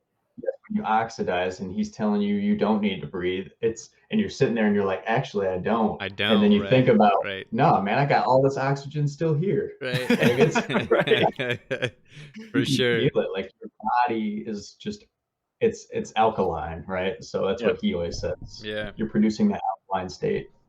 And it's just unavoidably true. Yeah. And then that first breath in after that is just like, yeah, that first, like, yeah. I don't know how to explain it. It's the exhale of it for me. So, yeah, I'll be able to give you guys the name of the initial breathing technique when I finish the book I'm reading right now. But it is a variation of 1,000-year-old breathing technique, just with a couple things he's added. I'm curious if that restorative breath at the end is his, because that's also a brilliant addition to the process. After that exhale, getting that full inhale and kind of centering it in your head and pressing outward. Yep. You let go of that breath, it's a full reset on your psyche. 100%. And it's a beautiful moment every time. No doubt. So did you guys try the focus meditation? Yeah.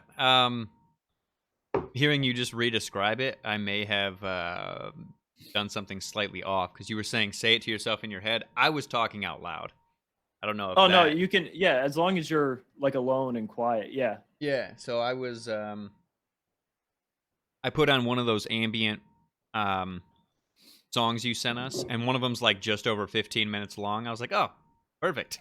So when it ends, the green album. Yeah, so I was like, when it ends, that's the end of the exercise. So that kind of works. Which is perfect. Fantastic, by the way, that album. Yeah, isn't that awesome? That's one of my favorite like meditation albums ever. For sure. But so in the room, it was kind of interesting. Anybody who freaking knows me, kind of ADD, little high energy, don't stop moving. Anybody watching it can see it because I'm fidgety. But so it was interesting at first, but it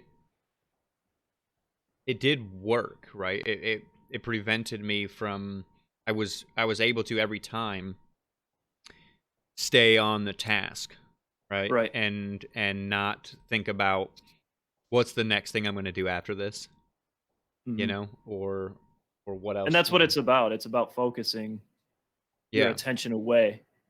So it was. Yep. It was an interesting process. But yeah, it's funny though, because that's kind of what playing the guitar does for me. It's like the same, like that same outcome. It keeps me. I'm not thinking about shit else when I'm playing. Yeah, it's just like well, Joe Rogan just said something about this the other day. It's a meditation in motion. Like that's what martial arts is. Yeah. I mean, this is just one technique. Once you see the doorway, you recognize that it's like a 360 situation and there's actually like 1,000 different doors. Right. But you got to find one of them to start. And this is a very, like I said, it's a life hack kind of way into a door. Right. So I did it, and I also did it in the same room, pitch black. So I imagined where the items were in my head without having to look at it. And interesting. I was averting attention just consciously. XJ199745 with $100 donation. Holy cow! Thank you. Happening. Call that whale that we were talking about earlier. Yeah, I know, right? Yo. Yeah, thank you. Holy That's cow. awesome. XJ199745. Yeah, that's we're talking about minnows, man. The whale hits the show. That's gonna be a positive thing for a lot of people. So yeah, 100%. You just have to add $1 to that. Right. Yeah, for that. For the next week, right? You recycle that amount, and now look at you. Man, thank you for that. That's awesome. Yeah, Very thank you so cool. much. Yeah, I want to. So John, that's interesting that you did that in the dark. I'll have to try it in the dark because like you have to essentially imagine where these objects are in your room. Yep. So I laid on the bed, looked up at the ceiling, pitch black, eyes closed, and I pictured the room in front of me in a 3D space this way, right?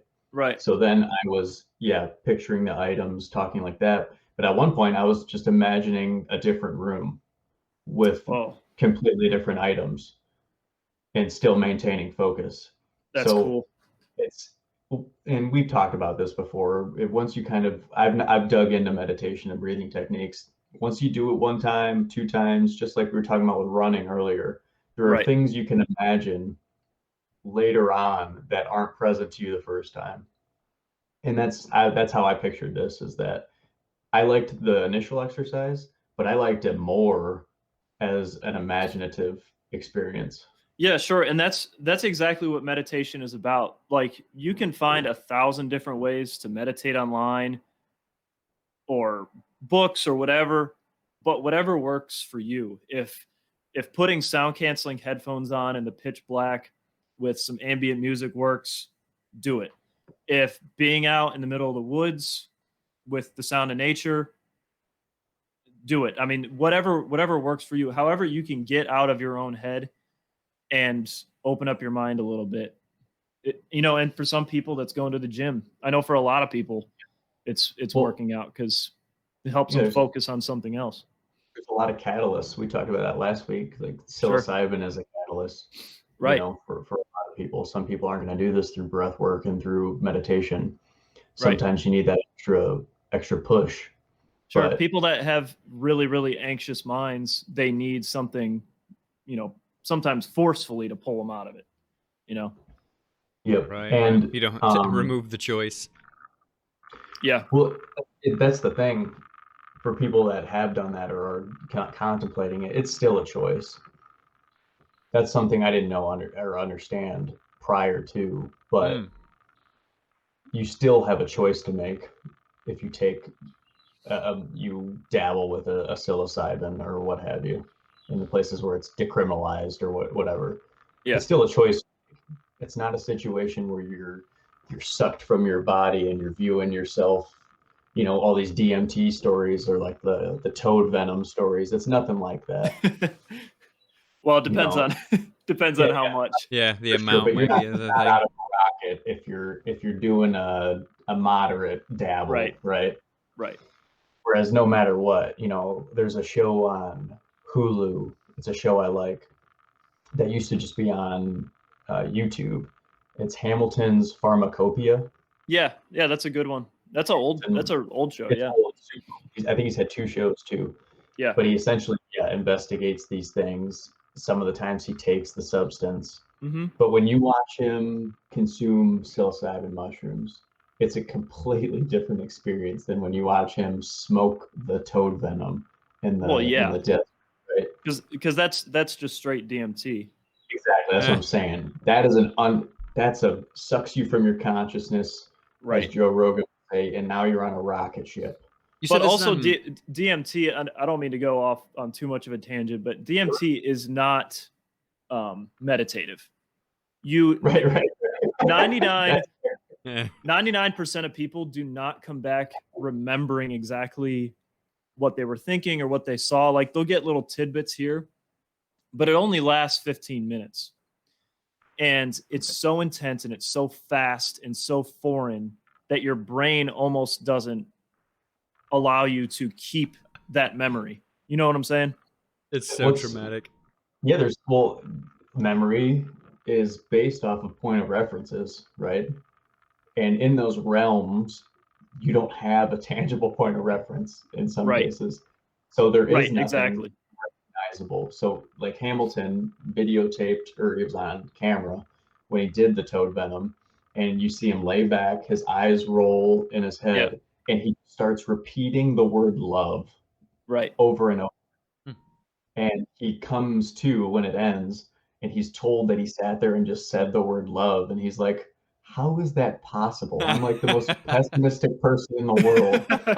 And then he's sitting there, he has this moment where his shoes are off, he's wearing this ridiculous all white outfit in the middle of the desert and he's covered in sand and stones, and his shoes are off, and he's just sitting there, and he goes, I can't believe he's throwing rocks in the river, like as he's talking. He's like, I can't believe this exists. I can't believe that we have brains that can harness this. What does all this mean? But yeah. You said it's on Hulu? Yeah, it's on Hulu. I'm gonna have to. It's a great. I haven't watched. I'm gonna have to watch it. It's really interesting. For sure. Hey, I want to real quick. I'm curious. XJ199745. If you are in the chat, just cut out, I think. Did I? Oh, am I back? XJ199745. If you are in the chat, man.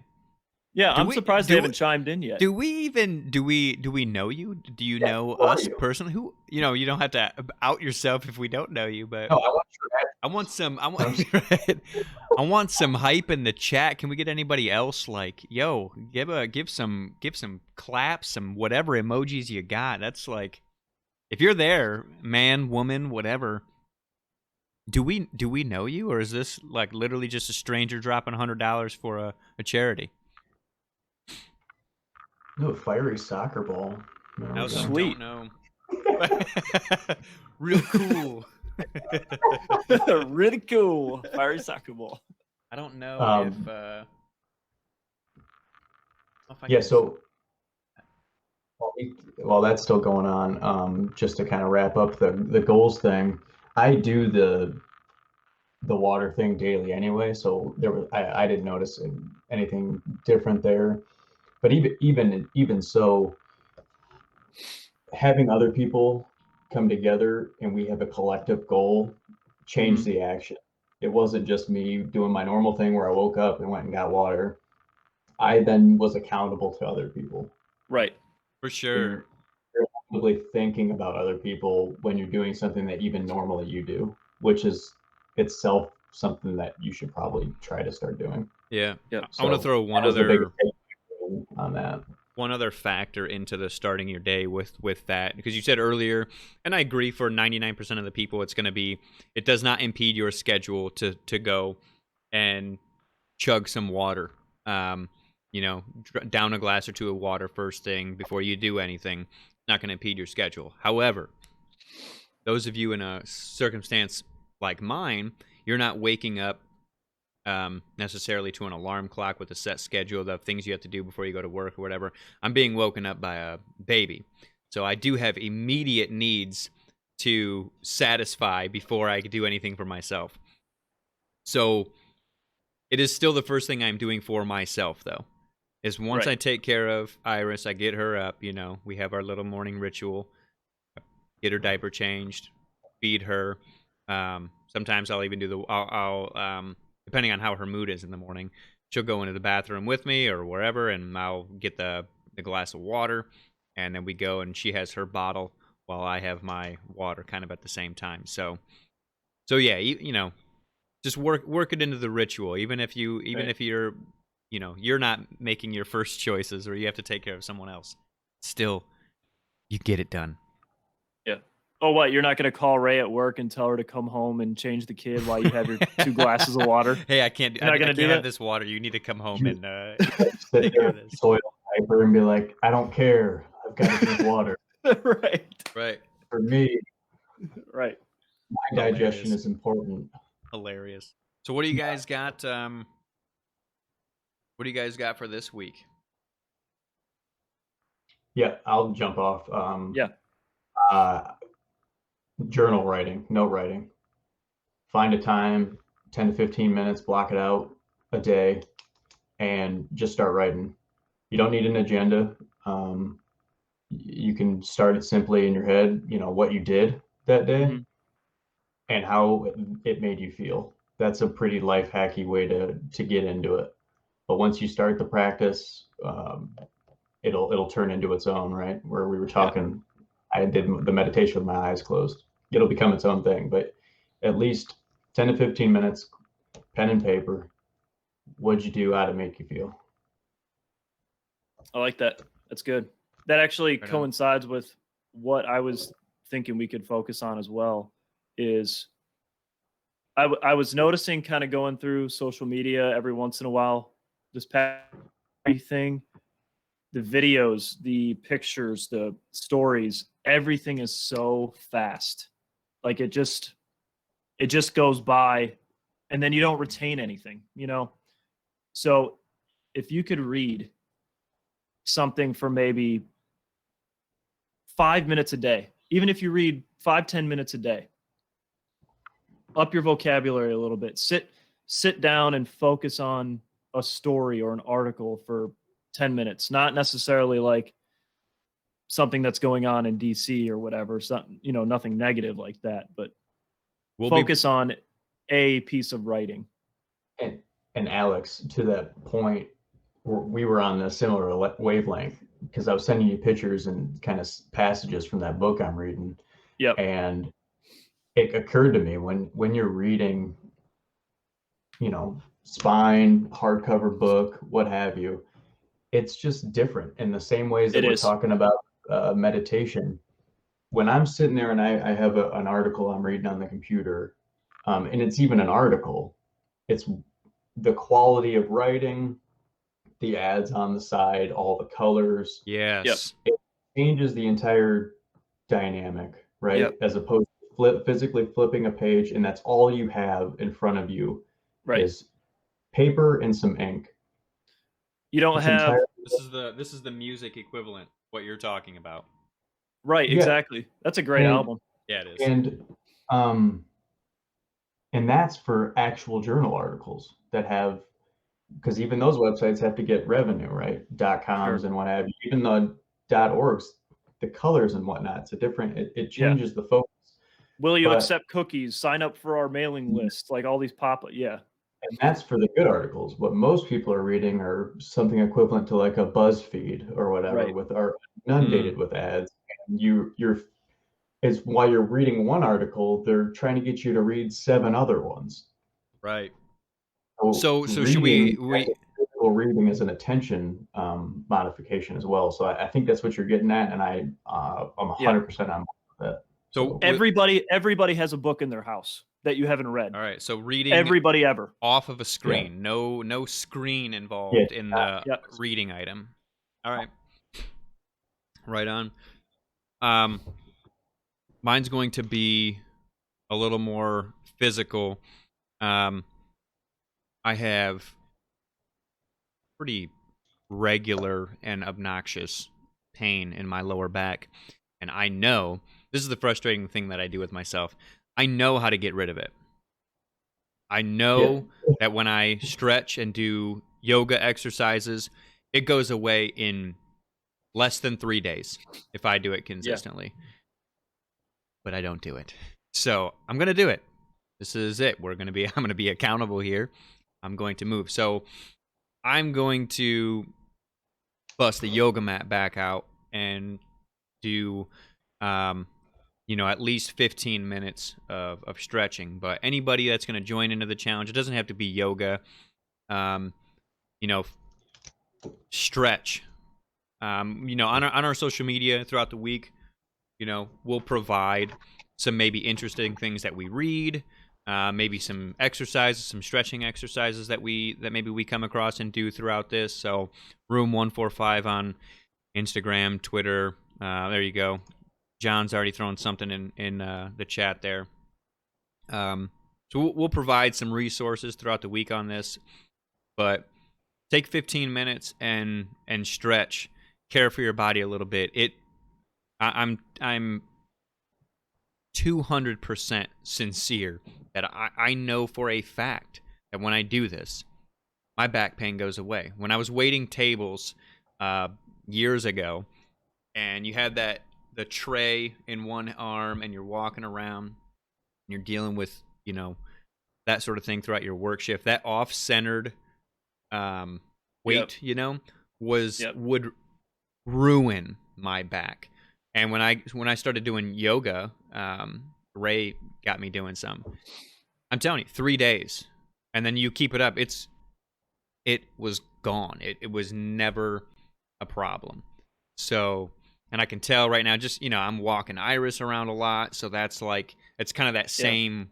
My center of gravity's off, so I can feel my your weight to one side. Yeah, I can feel my back pain is just a lot worse than it's been in a while. So I'm gonna get rid of it, and I know it's gonna work.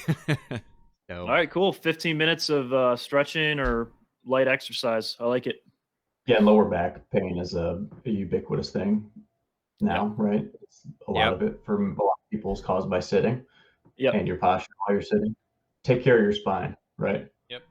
That's what the cool thing about yoga, in my opinion, is it focused the attention on the spine, which is a very Eastern idea that we don't really practice here in the West.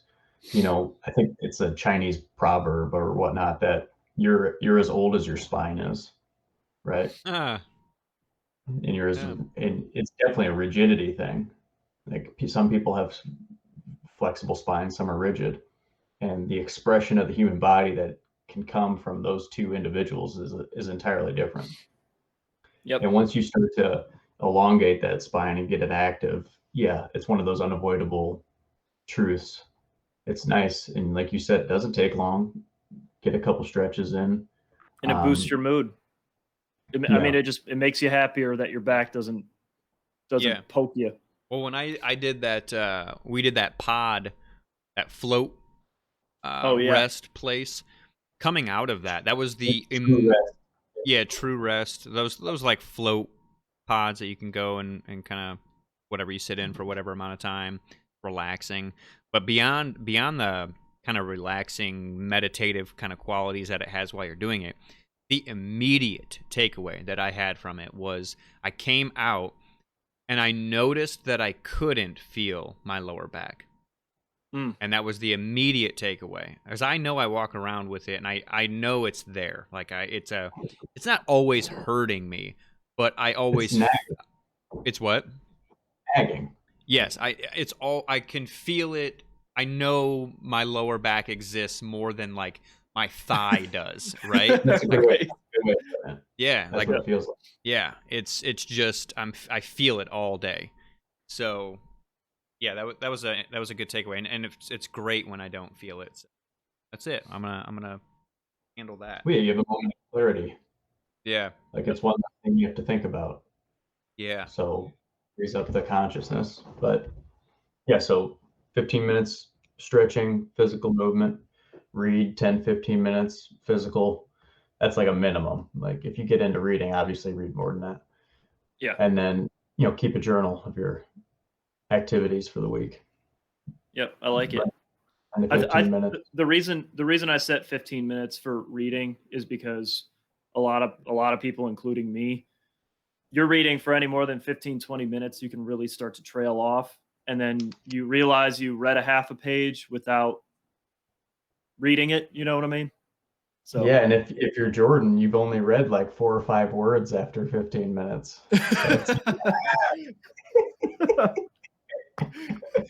Thanks, guys. I'll never forget that. Love. I'll never forget that. When you were reading to our daughter, which is like a wholesome, beautiful thing, my wife was over your shoulder, whispering in my ear, "Does he really read that slow?" Oh, what a dick. Man. Dogging on him. I know. Hey, you're welcome for reading your daughter's stories. Gives you crap daily, or not daily, but it still comes up. It's a running joke. So yeah, it's never gonna go away. Never Poor gonna dopey. go away, dude. Yeah, we're not ending the show shitting on Jordan. We're running out of time. Let's reel it back to the donation goal. Yep. Restate the goals for the upcoming week. I think in terms of holding ourselves accountable, I think this worked. So we just keep it up. I'm gonna carry through with adding $1 to all my purchases. I'm gonna do that as well. Yep. Absolutely. Just gonna keep that up. I think it's easy to do, and even if you did $5-6 a week outside of yourself, you do that over the course of a year. That's a good chunk of change. So add 50 cents to your purchase. You know what I mean? If do it, right? Yeah. Just add something that's not going to be aimed at yourself. Yeah. Add that, tack it on. So right now looks like we're what, $290. Yep. Of the 500 target. We're aiming towards getting a 40,000-pound food truck through the Seagate Food Bank of Northwest Ohio. Thanks again to all those who have donated. Yeah, seriously, whoever you were. Yeah, still hasn't spoken up in the chat. This is either an anonymous good doer, or I don't even know. Or someone that doesn't know how to type in chat. Ooh, that's possible. It's possible. It's possible. So, thank you again to all who donated. Yes, thank you. And obviously, that's going to be toward work that you might not get to see, but it will be a positive thing for other people. And we're going to try to illuminate a little bit what that process looks like, to provide a little bit more clarity. I think that's one of the impediments to charity work is you might not necessarily know what it looks like or what it feels like in person. So we plan on hooking up with them. We already have started that process, but hooking up with them and trying to get a better look, more intimate look at what that truck looks like, where's it going, and maybe we could provide you guys with that information and that feedback so that it makes donating and makes this type of work even more fulfilling. Because there is an aspect, some of that's for you, right? It feels good to give, so why not harness that as well? So get to see the fruits of your labor. Yep, thank you. Yeah, 100%. Cool. All right, guys. Hey, everybody in the chat. Looks like there's 9 people there now. Appreciate you. Love you. Have a good week. Yeah, we'll be live next Sunday, 9 a.m. See you. Thanks for stopping by. Drink your water, get your sleep, move your body. Yeah, that's it. See you guys. Later.